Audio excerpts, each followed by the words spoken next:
Bismillahirrahmanirrahim. Assalamualaikum warahmatullahi wabarakatuh. Alhamdulillah wa syukurillah wa la hawla wa la quwata illa billah. Asyhadu an la ilaha illallah wahdahu la syarikalah wa asyhadu anna Muhammadan abduhu wa rasuluhu alladzi la nabiyya wa la rasula ba'dah. Baik, untuk santri kelas 3 mata pelajaran usul fikih hari ini, silahkan dibuka ya kitabnya. Sebelum dimulai, silahkan kalian berdoa terlebih dahulu ya. Setidaknya membaca bismillah dan berdoa ya. Allahumma anfa'na bima 'allamtana wa 'allimna ma yanfa'una wa zidna ilma. Kita lanjut ya.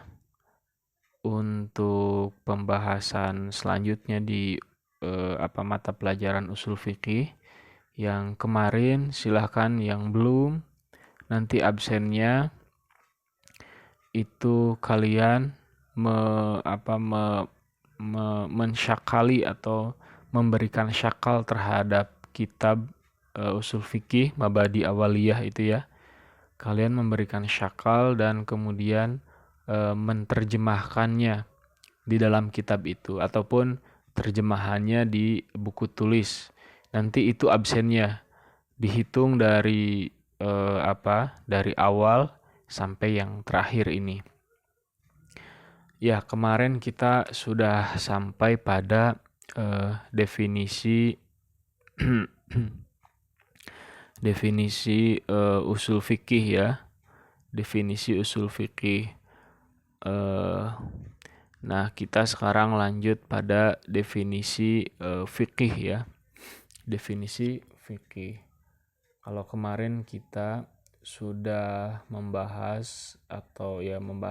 mempelajari tentang apa itu yang dinamakan asal secara bahasa dan apa itu yang dinamakan asal secara istilah, dan kemudian apa itu yang dinamakan al-far'u ya. Dan yang terakhir usul fikih itu apa. Nah, sekarang kita lanjut ke pembahasan fikih secara bahasa dan istilah itu apa gitu ya. Baik. Silakan dibuka kitabnya ya. Halaman 5. Ya, di sini dilihat ada al-fiqhu lughatan ya. Al-fiqhu lughatan, silakan kalian cari ya.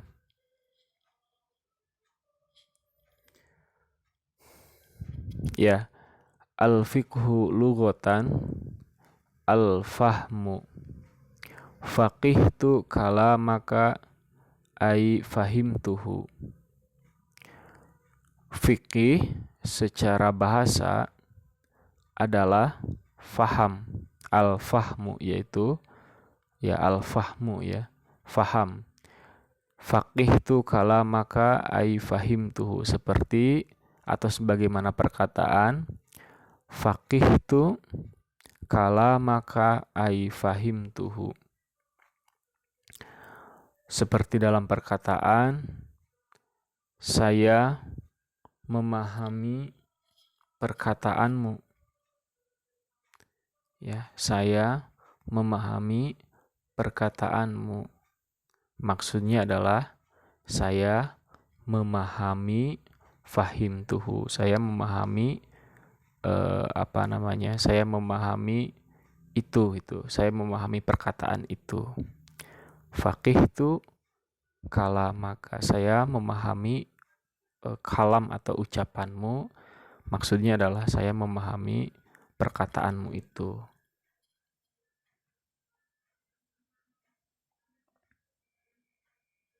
Ya. Kemudian wa istilahan al-ilmu bil ahkami syar'iyyati allati tariquha al-ijtihadu. Fikih secara bahasa adalah al-ilmu bil ahkami asyar'iyyati, yakni ilmu yang mempelajari hukum-hukum syar'i ya, atau hukum-hukum syariat,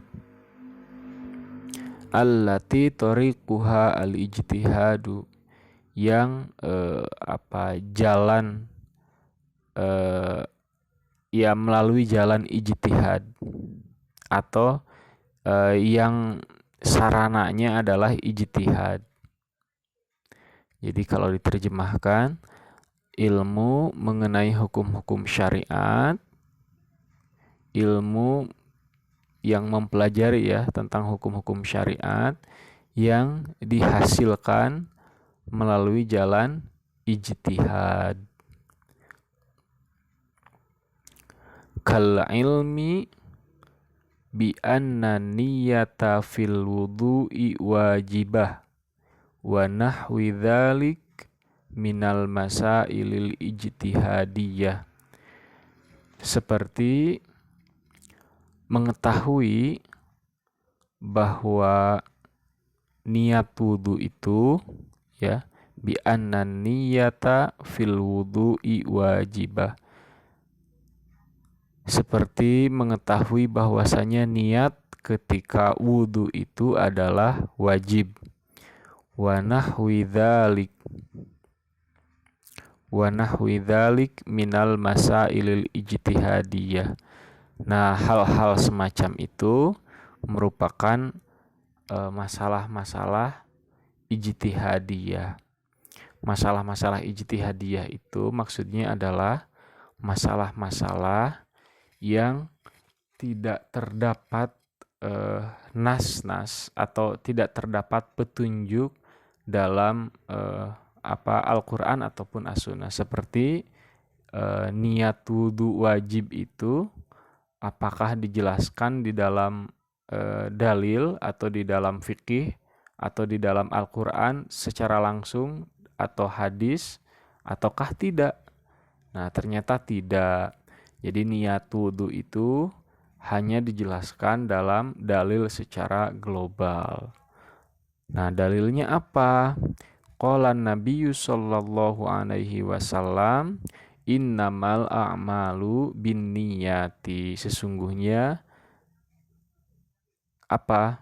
amal atau perbuatan itu bergantung pada niatnya. Rawahul Bukhari wa Muslim. Muttafaqun alaih ya. Setiap pekerjaan itu harus disertai dengan niat ya. Wal wudu minal a'mal. Nah, dan wudu itu termasuk dari salah satu perbuatan yang harus disertai dengan niat. Kemudian bi khilafil ilmi bil ahkami syar'iyyah allati laisa tariquha al ijtihadu. Ya, ulang ya. Bi khilafil ilmi bil ahkami syar'iyyah allati laisa tariquha al ijtihadu. Ya, berbeda katanya dengan mengetahui hukum syara' bi khilafil ilmi, ya, berbeda dengan mengetahui bil ahkami syar'iyyah, berbeda dengan mengetahui hukum-hukum syariat allati laisa tariquha al ijtihadu, yang tidak memakai jalan atau sarana ijtihad. Ijtihad itu apa? Di sini tidak dijelaskan ya.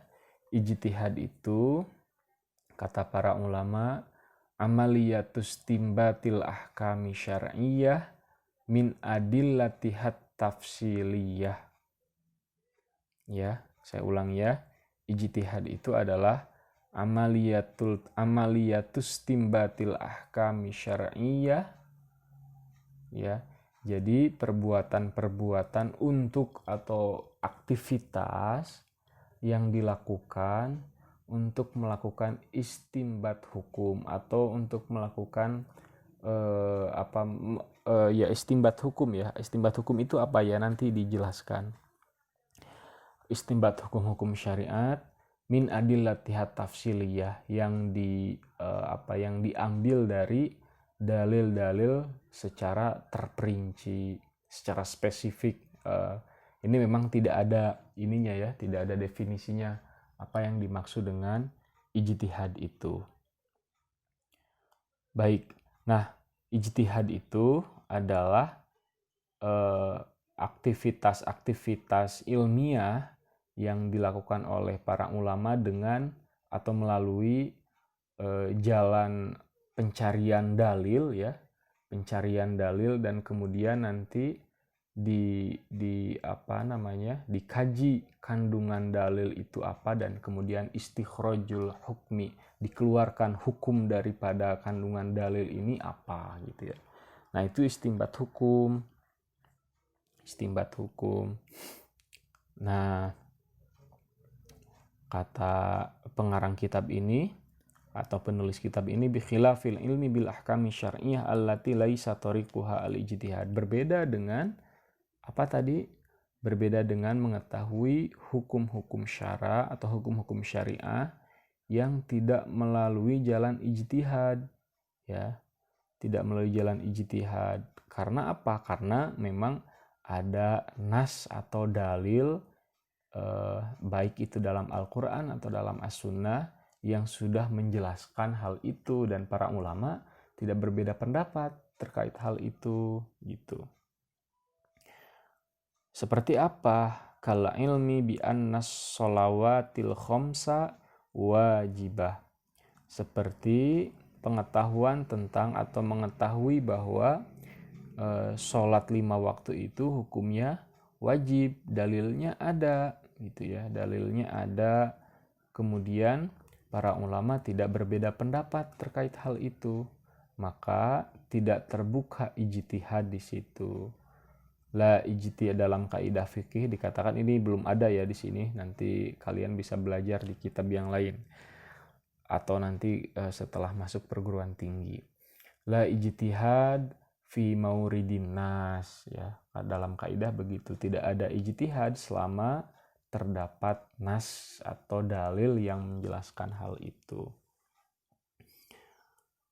Ya, wa anna zina muharramun. Nah, selain selain sholat 5 waktu yang tidak ada perbedaan di antara ulama terkait dengan wajibnya sholat 5 waktu, hukumnya wajib sholat 5 waktu itu, juga adalah bahwa zina itu haram gitu ya. Zina itu haram. Ini ada dalilnya. Wala taqrabuz zina, kan dilarang, mendekati saja dilarang. Nah, apalagi melakukannya gitu. Jadi nanti ada ada kaidah-kaidah lughawiyah di dalam usul fikih itu. Ada bisa dipahami secara muwafaqah gitu ya. Secara muwafaqah, ada mafhum muwafaqah, ada mafhum mukhalafah. Nah, nanti kalian mempelajari hal itu. Mendekati saja tidak boleh, apalagi melakukannya. Baik,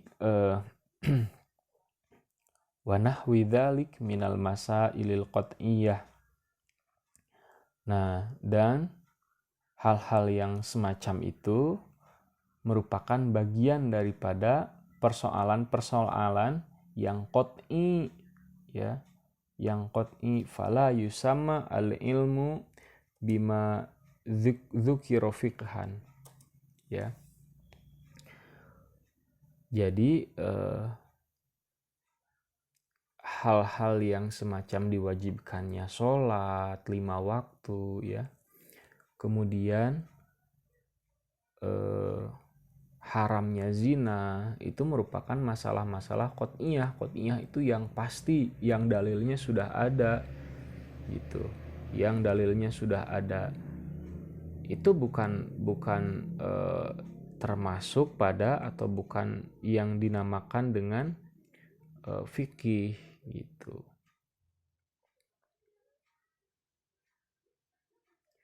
Ya, jadi pengetahuan tentang tadi yang qat'iyah yang pasti itu dia tidak dinamakan atau tidak disebut dengan fikih.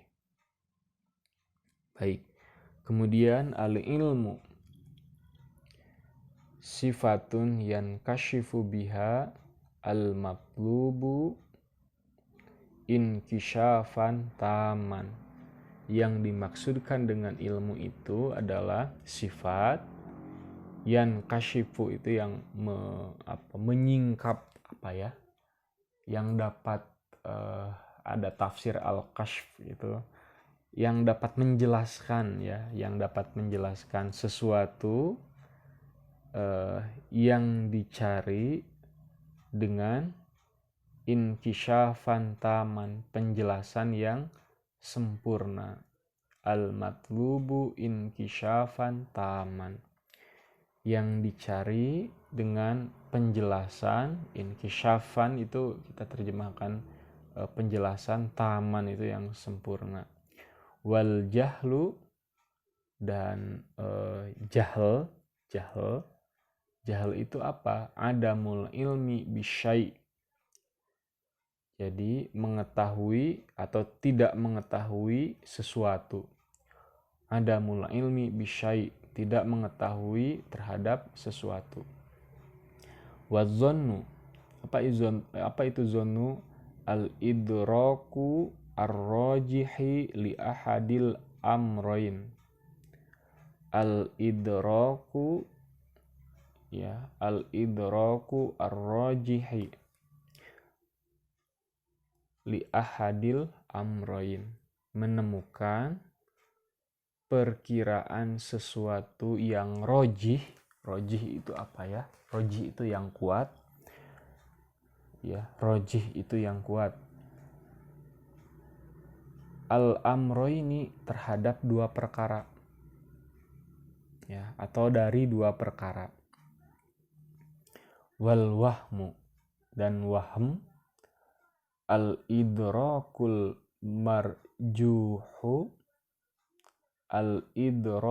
marjuhu li ahadil amroin.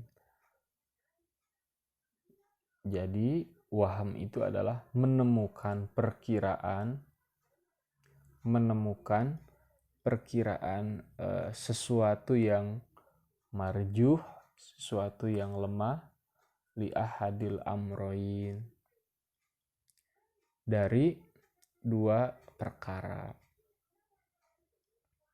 Yang terakhir adalah wasyakku. Apa itu syak? Syak itu adalah al-idrakul mustawi bainal amroin, menemukan perkiraan. Idrok itu mengira-ngira ya. Al-idraku al-mustawi bainal amroin, menemukan perkiraan terhadap sesuatu yang al-mustawi itu yang sama atau yang seimbang, bainal amroin, dari dua perkara. Fataraddudu fi qiyami zaidin wa nafihi ala as-sawai syakkun. Seperti halnya dalam memperkirakan Zaid berdiri, fi qiyami Zaid berdiri, atau menafikannya atau tidak. Itu apa?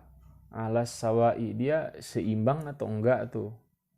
Maka disebut dengan syak ya. Syak itu ragu-ragu lah bahasa ininya, bahasa mudahnya.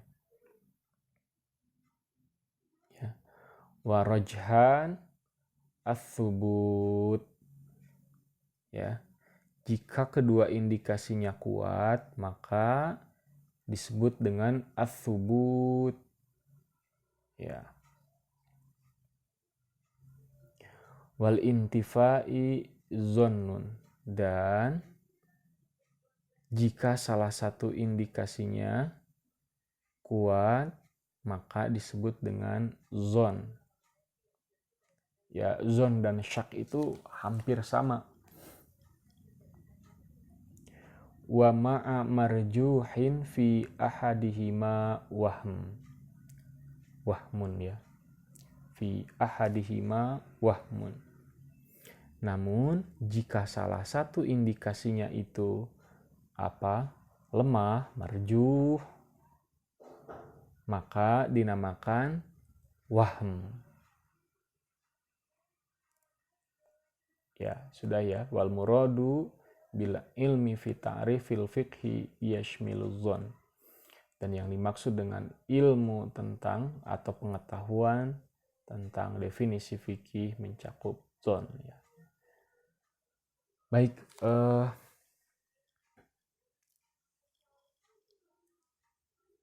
ya begitu yang dapat kita sampaikan. Sudah banyak yang ini ya.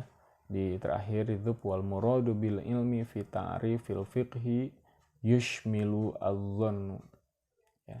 Jadi yang dimaksud dengan pengetahuan dalam terminologi atau definisi fikih itu dia mencakup dengan zon ya. Baik, itu ya yang dapat saya sampaikan materi untuk usul fikih kali ini. Mudah-mudahan bermanfaat. Silahkan absennya nanti kalian bisa fotokan kitabnya kalian yang sudah diberikan syakal dan diterjemahkan, dan itulah absennya gitu ya. Dan nanti dinamai di atasnya siapa per lembar, maka itu dia dimasukkan ke dalam absen hadir. Begitu ya untuk materi pada hari ini. Semoga bermanfaat. Kita tutup dengan membaca doa kafaratul majelis. Subhanakallahumma bihamdika asyhadu an la ilaha illa anta astaghfiruka wa atubu ilaik. Assalamualaikum warahmatullahi wabarakatuh.